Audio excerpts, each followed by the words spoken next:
tą durų staktą, susikišęs rankas į juodo kostiumo kišenes ir jausdamas, kaip akių kampučiuose renkasi dėkingumo ašaros.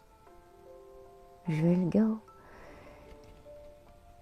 į vakarėjančio dangaus gaisus, švelniai glostančius baltas, mažutės gėlytes vingiuotų lankeliu įsidriekusias tavo tamsiai rudų plaukų sruoguose, susuktuose į purų kuotą. Tu stovėjai prie didelio lango ir baltomis, neriniuotomis pirštinėmis, liesdama glotnų balto medžio rėmą, siekianti gelsvo blizgaus parketo grindis, žvelgiai į du vaikus, žaidžiančius tyliai krentančio sniego sūkuriuose prie apsnigtų soboro laiptų.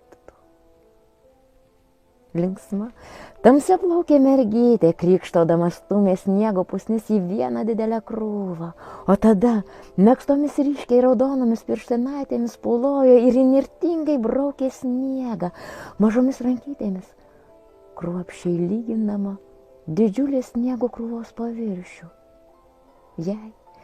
Jai taip įnirtingai dirbant, į visas puses lingavo ant viršugalvio stirksanti mažutė kasytė, palmę, surišta rožinė gumyte.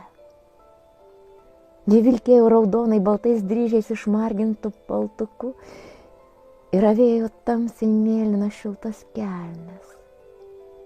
Darbo įkarštyje ji vis dirsčiojo į mažą berniuką,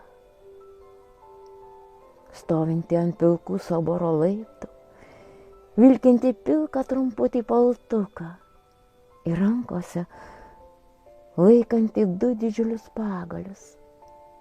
Vieną plonesnį ir trumpesnį, o kitą beveik siekianti jo ūgį. Jis tik tyliai šypsojosi, žvelgdamas į mergytę, tarsi kažko lūkuriuodamas.